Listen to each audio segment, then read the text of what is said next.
Looks like we don't have a whole lot of attendees yet into the room, so we're going to give it a few minutes, see if some folks show up. So bear with us while we wait just a few minutes.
Okay, we gave it a couple of minutes, so I think we'll go ahead and get started this evening. So I'd like to thank you for joining us for this virtual open house. I'm Brandon Coates. I'm with RBCI. I'm working with MDT and Forsgren Associates doing the public outreach, public involvement on this project.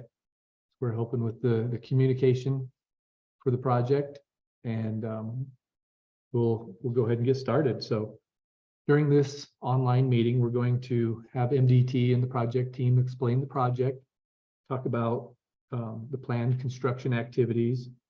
We'll follow that with a live Q&A session after the presentation. Right now, we are going to have a Q&A button that's at the bottom of your screen, so you can hit that Q&A button, open it up, and ask questions at any time. And we'll hold those questions and answer them at the end of the meeting. So again, just you can locate that Q&A at any time, ask your questions, and then at the end of after the presentation, we'll go ahead and answer those questions. This online session is being recorded. A copy of the recording will be posted on the project website.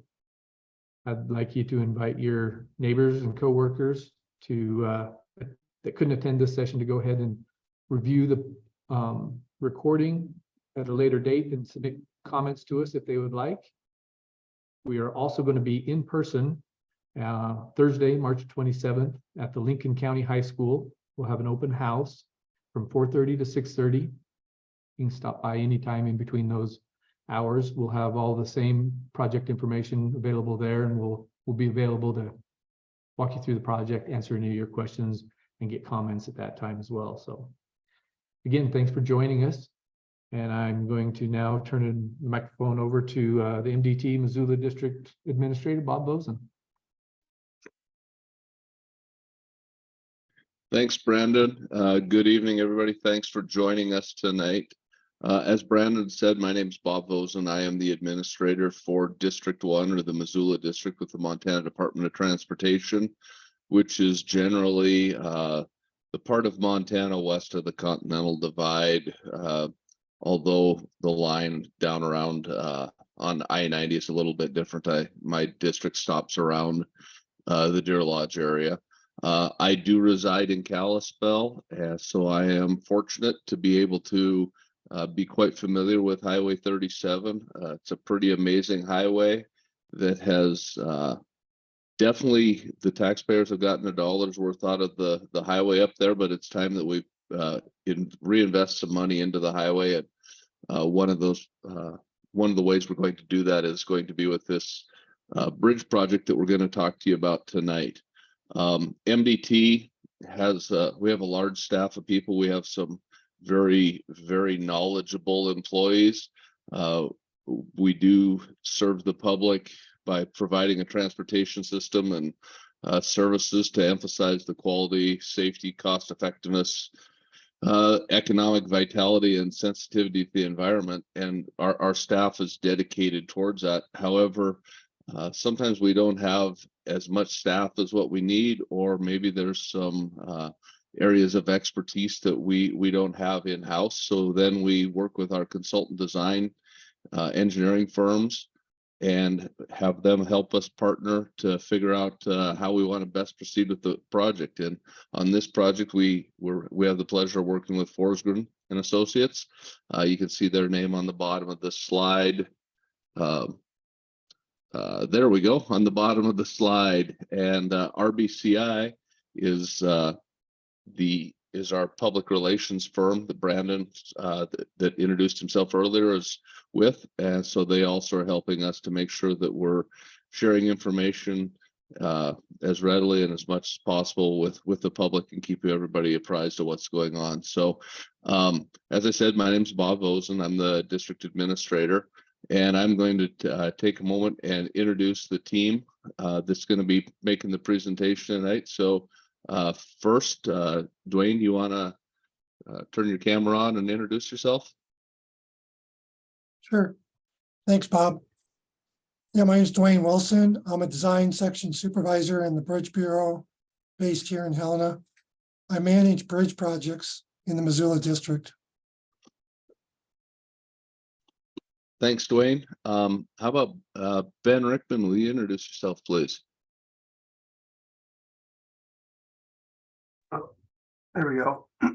Yeah, I'm Ben Rickman. I work in MDT's Consultant Design Bureau, and I am the department's project manager for this project. Thank you. Great. Thanks, Ben.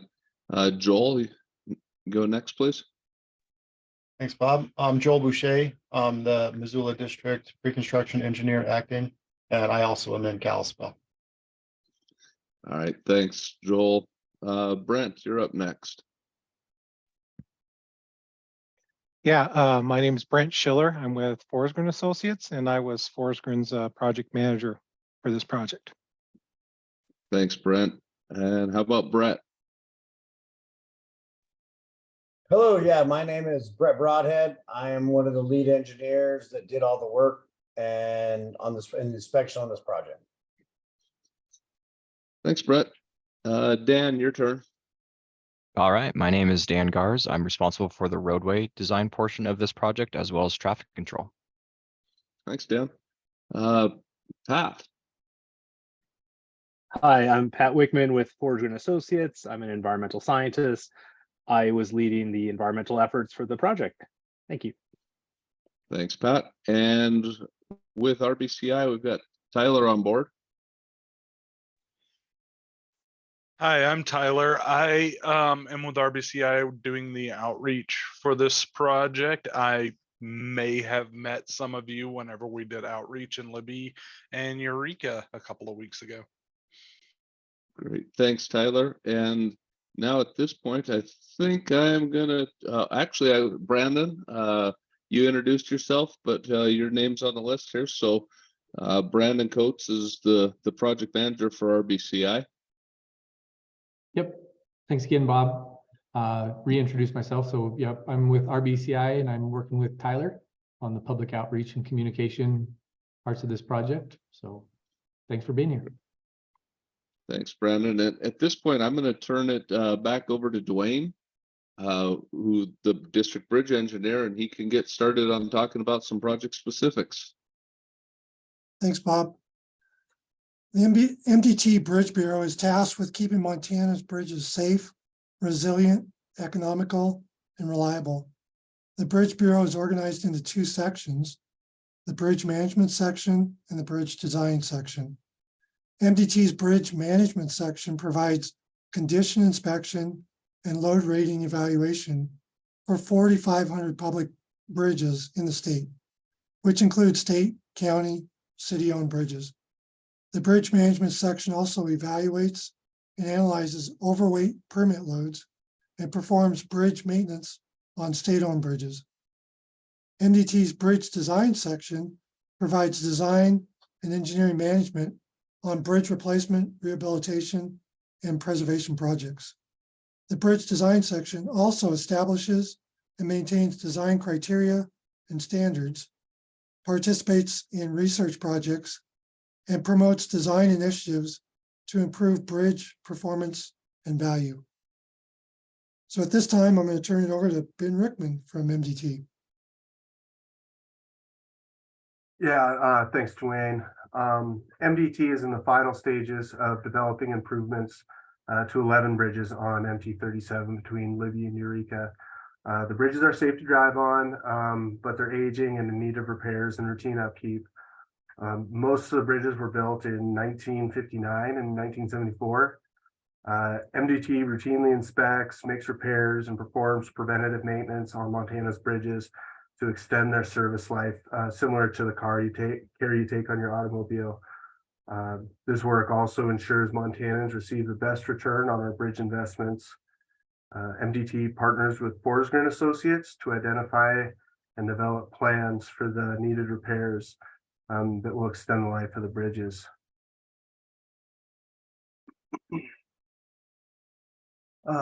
Slide, please.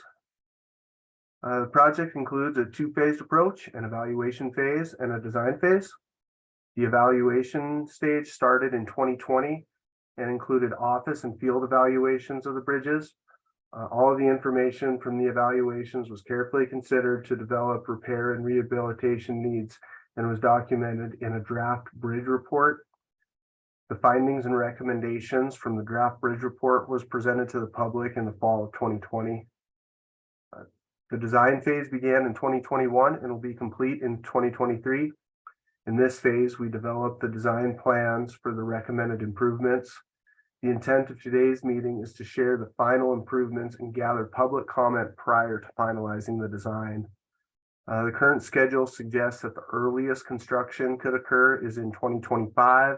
However, construction is dependent on the availability of funding and will be scheduled once our design is finalized. I'm going to turn the microphone over to Pat Wickman with Forsgren Associates to tell you about the environmental study.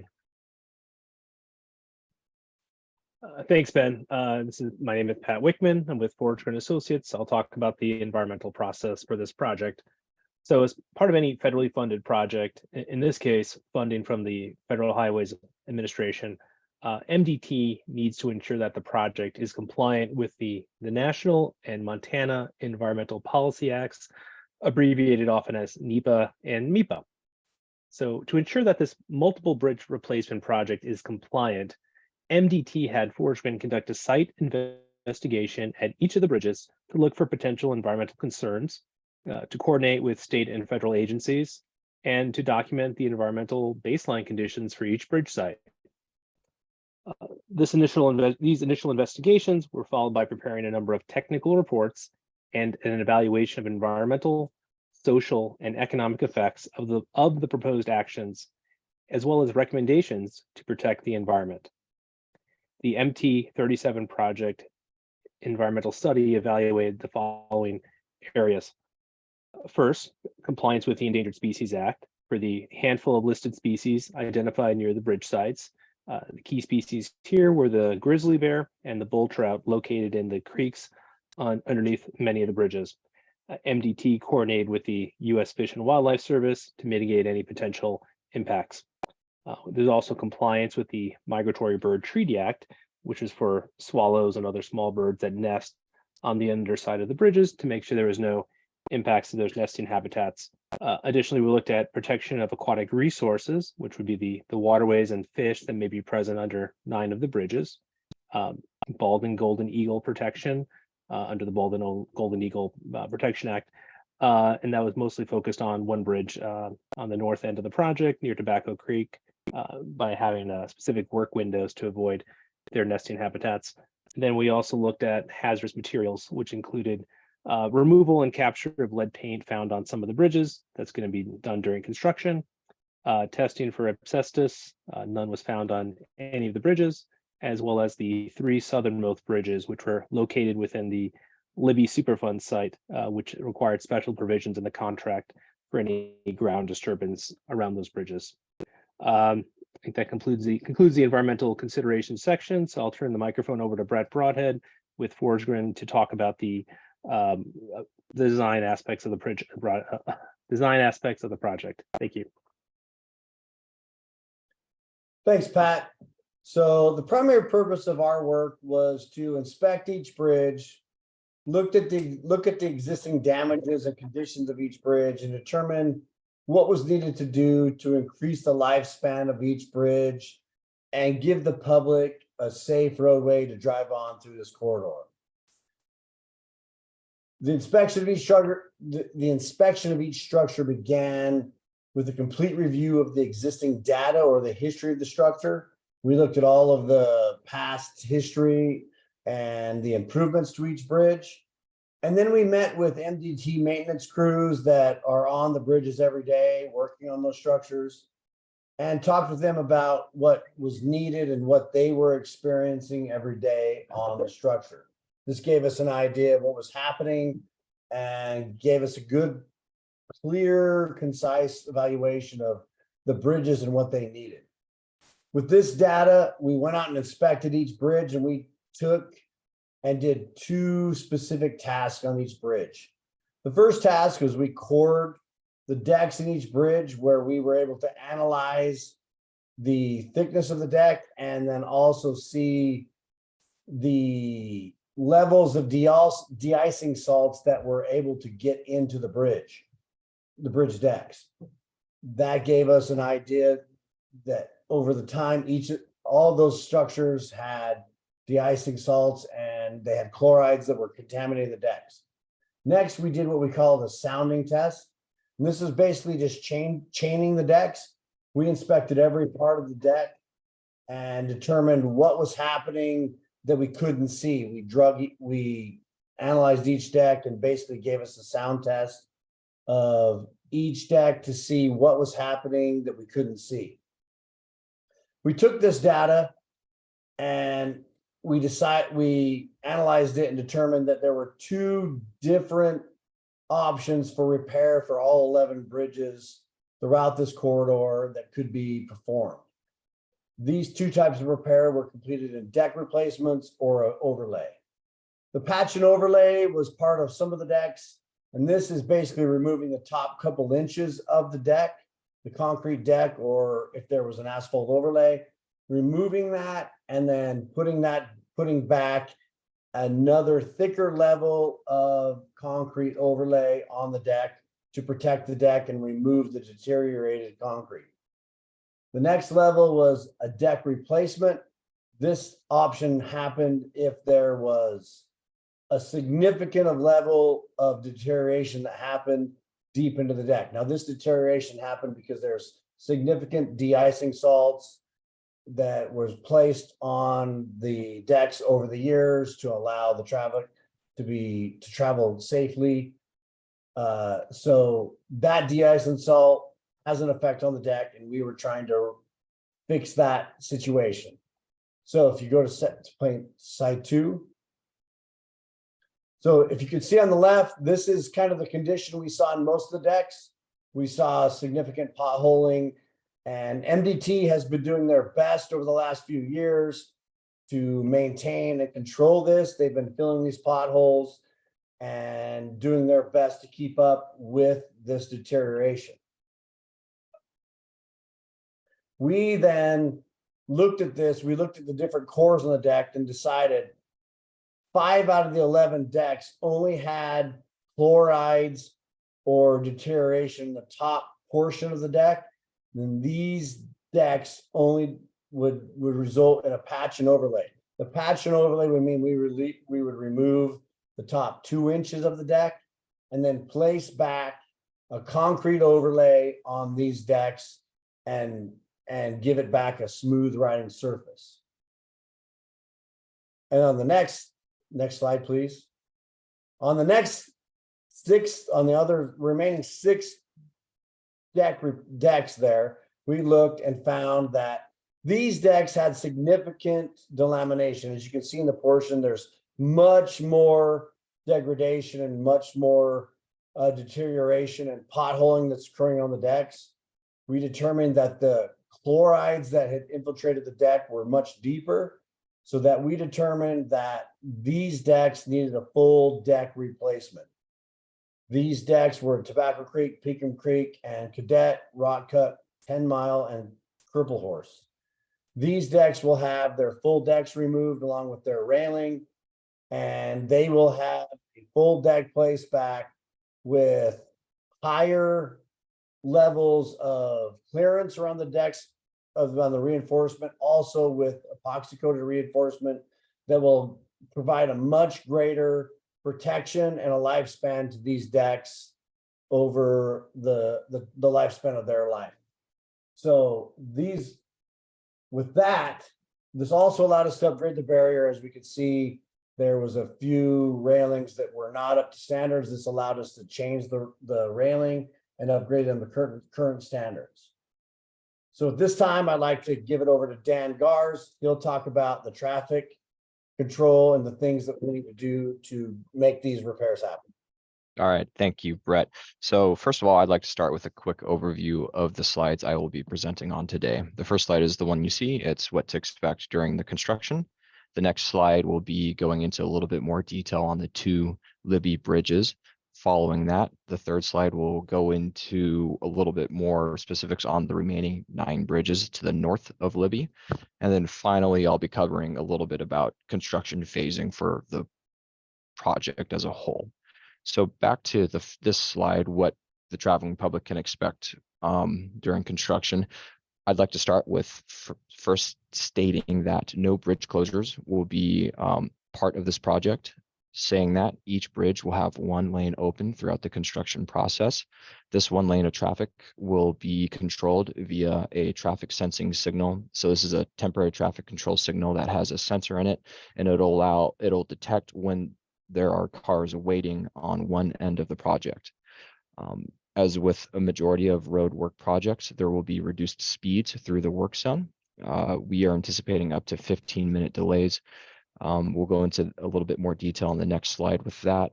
And there will be width restrictions associated with this project, depending on the bridge and the phase of rehabilitation that bridge is in. Next slide, please. All right, so the 2 bridges in Libby, these bridges will be rehabilitated at the same time. This is being done to 1, reduce construction time overall, and then 2, reduce the cost of the project. Traffic will be controlled using those temporary traffic control signals. One will be located on the northeast and one will be located on the southwest.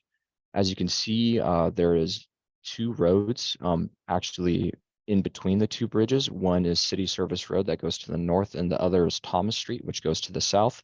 All of the properties, public and private, accessed via these roads will be accessible via the construction of these 2 bridges, or excuse me, of the rehabilitation of these 2 bridges.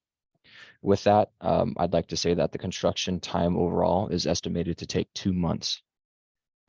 In addition to that, there are going to be 12-foot lanes, 1 single 12-foot lane available to the public for use. Next slide, please.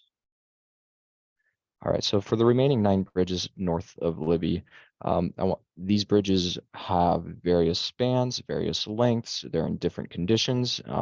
With all that into account, the construction time on each bridge will vary between 4 to 8 months.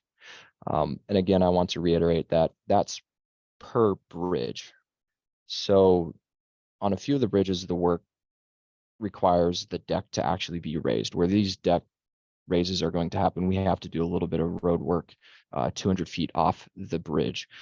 With that being said, the work zones are fairly small compared to a lot of transportation projects, and so we are anticipating shorter delays of 5 to 10 minutes on these bridges.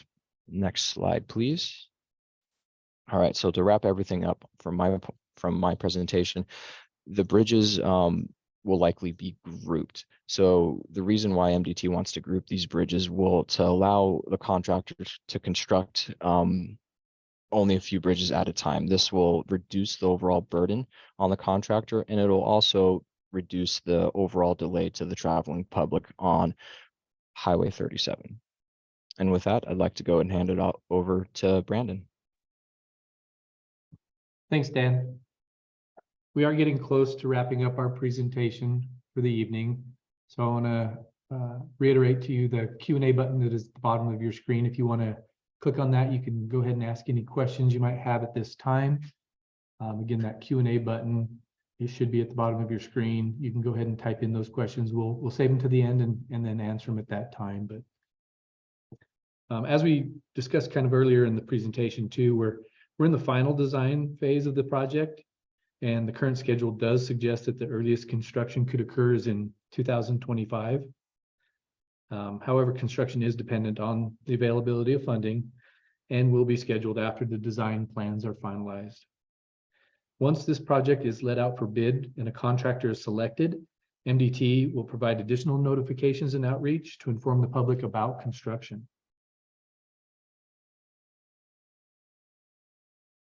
Keeping the public informed throughout the project is a priority for MDT, both during the design phase and the construction phase. Public input that's collected as part of this meeting, the open house we had earlier today, as well as the in-person open house we'll have on Thursday, will all be considered in the final development of the design and the planning of construction.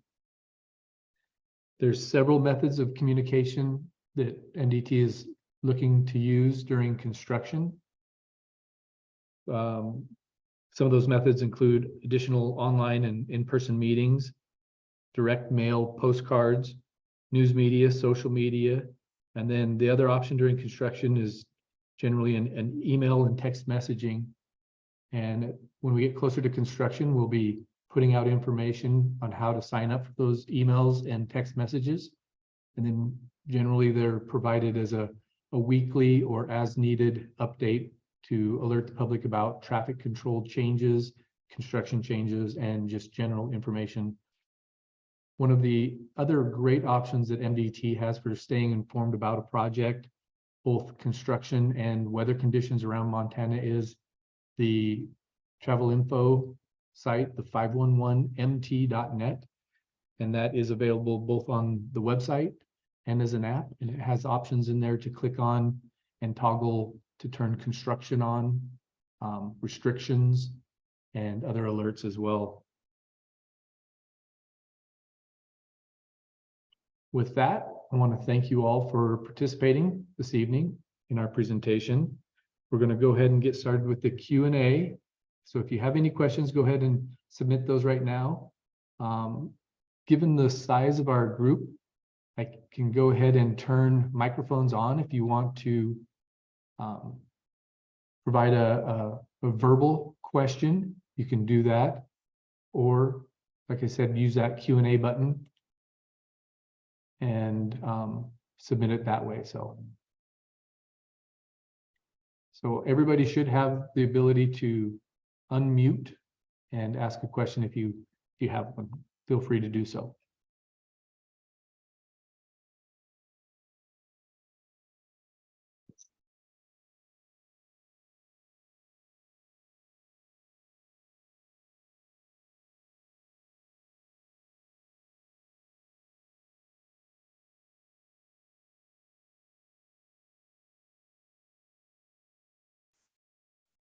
If you don't have any questions at this time, but you come up with a question for later, feel free to email me. My contact information is on the website.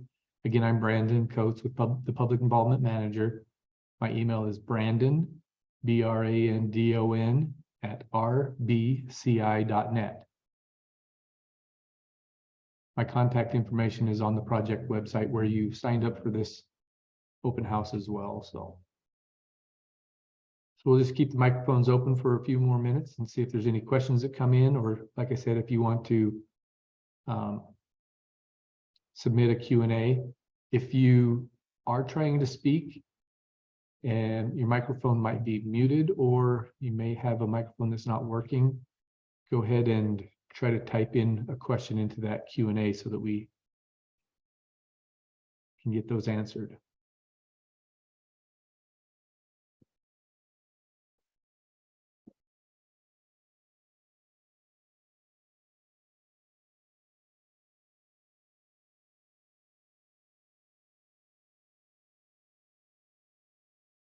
And just another reminder, this presentation is being recorded.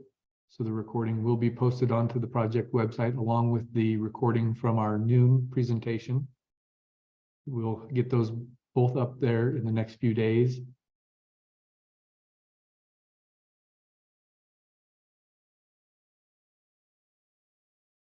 like maybe we don't have any questions this evening, so. I want to thank everybody for attending. And have a nice evening, and we'll go ahead and end the presentation and Q&A now.